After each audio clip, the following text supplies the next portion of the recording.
I had an average childhood, but I couldn't remember much of it, to be honest.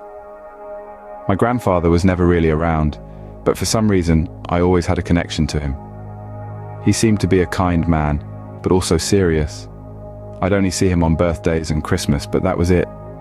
He had a deep voice that I liked, and he used to show me tricks using coins, which was fun, as were his stories about mystical creatures and faraway lands.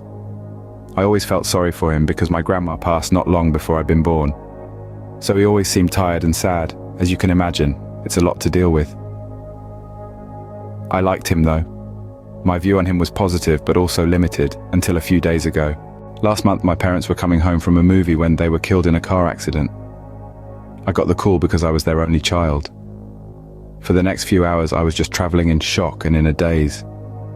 When I arrived at the hospital, my granddad was there. It always amazed me how tall he was. He hugged me and I cried for a few minutes, needing that closeness. We agreed in a few weeks. We'd meet and get the house ready for sale as well as go through their things. We would also be sorting funeral arrangements together. He wanted everything to go to me even if it went against their will. He just said he wanted to get to know me better and was more than happy to help. The funerals went well, I suppose, and I just carried on as normal. Then last week my granddad phoned me to start going through their things. I arrived on Sunday. We had a lot of fun, but it was also very sad at times. He seemed to be the same person, telling stories, being kind and serious. You can have a proper conversation with him. He asked if I liked where I lived. Did I have a girlfriend? What did I do for work? He told me he was a medic in the army back in the day. He'd been a famous surgeon until my grandma died. He still worked at a small practice and saved most of his money up from then, so he was well off. Most of the time we were in separate rooms of the house, busy. We'd talk before bed or when we ate. We'd gotten used to each other a bit more on night two, so he decided to tell me a little about Grandma. It was clear he missed her so much and still loved her 30 years later. He was telling me everything from funny memories to everyday life, like things she used to say. I could feel the warmth in his voice as he spoke of her, and it made me love them both even more. Suddenly his voice became a lot darker. He starts explaining, saying that thing killed her. She was taken from me. I sat there listening, wondering why he was saying this, because I'd been told she died whilst driving, not the way he was telling it, like she'd been murdered.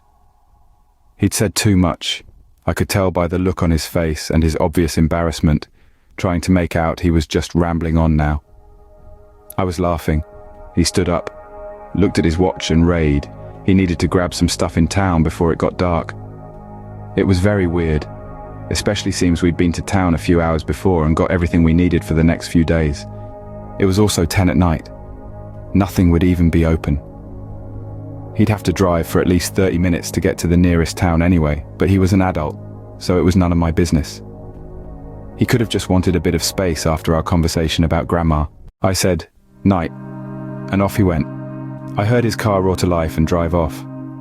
I found it hard to sleep the particular night. It was a strange place to me as it wasn't my childhood home. I only ever visited and didn't stay over. I was also worried about Grandad.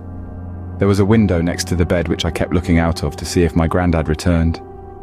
The moon illuminated the trees and the forest. It was stunning. No wonder my parents loved it here. It was a bit far out. They maybe would have had a shorter drive back if they lived closer, and that tragedy probably wouldn't have happened, I thought to myself. Angry now, I quickly dismissed that thought. I picked up my phone, read some posts, and quickly fell asleep. I woke after I heard the roar of an engine, a car door open and close. I peeked out of the window.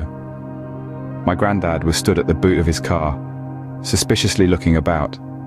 He then opened the boot.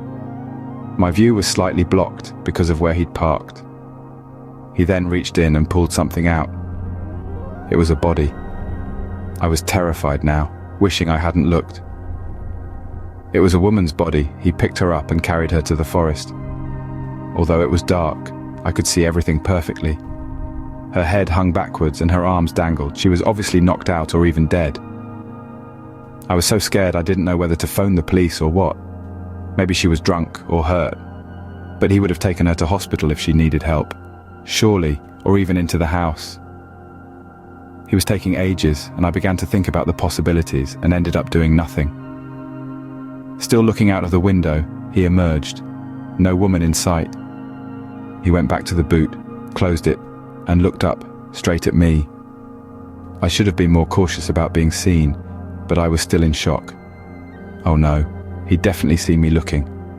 He waved at me, not knowing how to react. I waved back. It's the next morning now, and I've been up for hours contemplating my next move, being paranoid, listening out for the slightest sounds. What do I even say to him? I hoped he thinks I didn't see him go into the forest, and only when he arrived at the boot.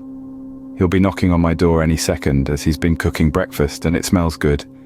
I don't trust him, I still love him. I think I'll go and speak to him. Hopefully I can update you.